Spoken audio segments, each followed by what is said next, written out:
projet Swisscom, donc tout ce qui est nouveau, tout ce qui est R&D, etc. Lucas Scuderi, apprenti mathématicien de deuxième année maintenant, puis je me suis lancé dans le projet de Xavier. À quoi tient l'intérêt de Swisscom de coller à des events comme cette réunion de développeurs ce soir?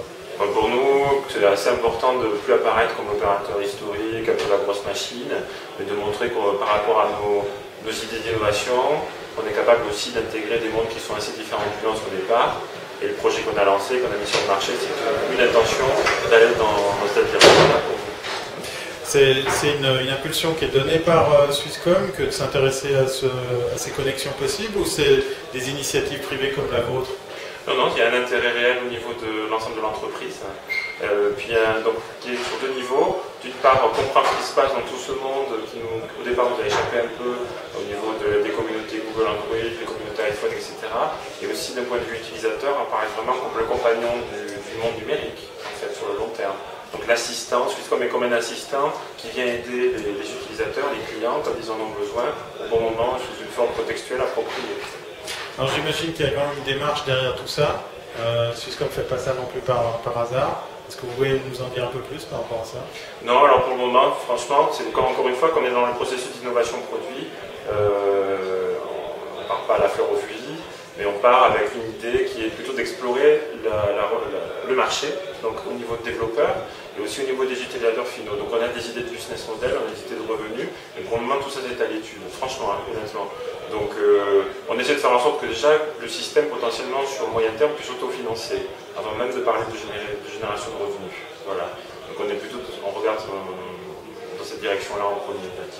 Hors caméra, je t'ai entendu dire que tu n'étais pas développeur, que tu as une double casquette. Est-ce que ça, c'est des choses qui intéressent Swisscom et les partenaires avec qui Swisscom peut travailler?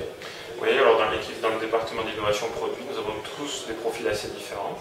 Donc il y a des gens qui viennent du côté technique, c'est mon cas, et qui se sont rapprochés du côté marketing. Il y a des gens qui viennent sous l'angle psychologie, puisqu'on fait pas mal d'études avec les utilisateurs. On a ce qu'on appelle des enquêtes vraiment auprès des utilisateurs. Chaque fois qu'on lance un nouveau produit, on fait des sondages assez précis. On met nos produits dans les mains de nos clients pour regarder ce qui se passe. Et on a des gens qui viennent purement du marketing au départ ou du design graphique. Et c'est en fait l'entrechoc de ces différentes compétences et la communication entre nous qui nous permet, je crois, d'être créatifs. Alors justement, à propos de créativité, il y a plusieurs pistes et on a même parlé justement pas que de l'iPhone, d'Android et puis des concours qui pourraient être rattachés avec ça.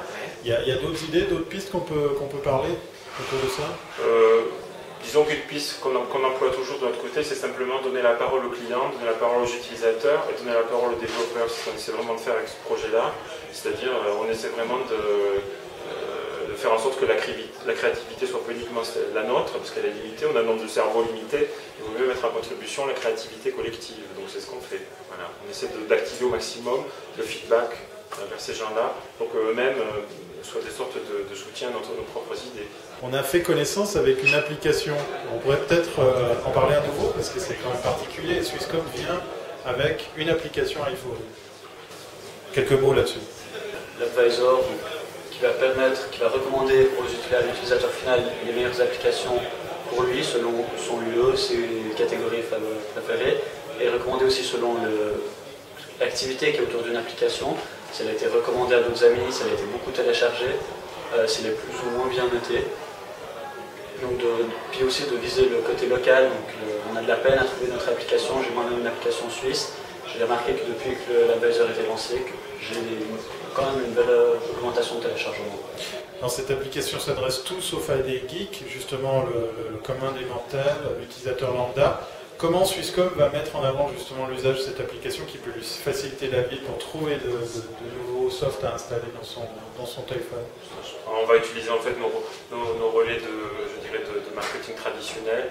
On va à nouveau, puisqu'en général Apple se positionne sur des réseaux un peu plus virtuels, donc sur l'App Store, etc., qui ne sont pas forcément visibles de tous, accessibles à tous.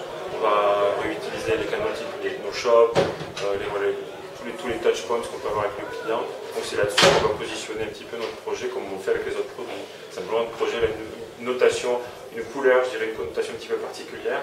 C'est un projet pour l'App Store et très bientôt le Google App Market. Voilà. Est-ce que c'est facile à l'interne de défendre l'idée qu'après on va mieux présenter, on va en faire sa promotion, comme par exemple les shops comme tu cites, le fait de former les vendeurs pour dire « Ah tiens, pour vous faciliter la vie, on a justement une application ». Mais en fait, moi j'ai trouvé que dans notre expérience, je ne sais pas comment tu le vis Lucas, mais finalement il y a pas mal de portes qui se sont ouvertes à partir du moment où on a pu montrer qu'on avait un frémissement au niveau du marché. Donc l'idée de vraiment la démarche dans laquelle on est, c'est de tester. Si jamais ça ne marche pas, on retire, on arrête. Et si jamais ça commence à fonctionner, si ça joue, même en interne, on s'est aperçu que les gens étaient prêts à nous aider parce qu'ils trouvaient de la valeur, ils aimaient eux-mêmes l'appli, etc. Donc ouais, je dirais que ça a été pas facile, mais enfin, ni difficile non plus. Ça s'est relativement bien passé, on va dire. Pas de processus compliqué, ni quoi que ce soit. Voilà.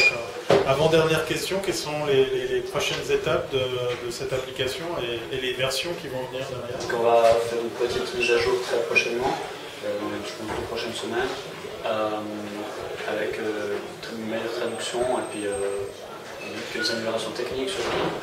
Et la meilleure graphique aussi, l'iPhone 4. Et voilà, aussi donc, adapté à l'écran de l'iPhone 4. Toute dernière question maintenant, pourquoi il faudrait que j'installe cette application dans mon iPhone? Voilà, on s'adresse à tous les utilisateurs de ce téléphone.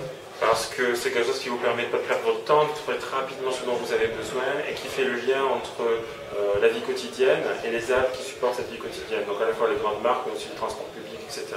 Ça a un côté fun, ça a un côté pratique et ça a un côté aussi amical par rapport à ses amis, ses copains, etc. Donc on essaie de combiner ces valeurs qui nous paraissent proches des valeurs qu'on veut nous-mêmes transmettre dans la branche grand public. Voilà, au niveau de Swisscom. Merci beaucoup et à bientôt, c'est pas loin.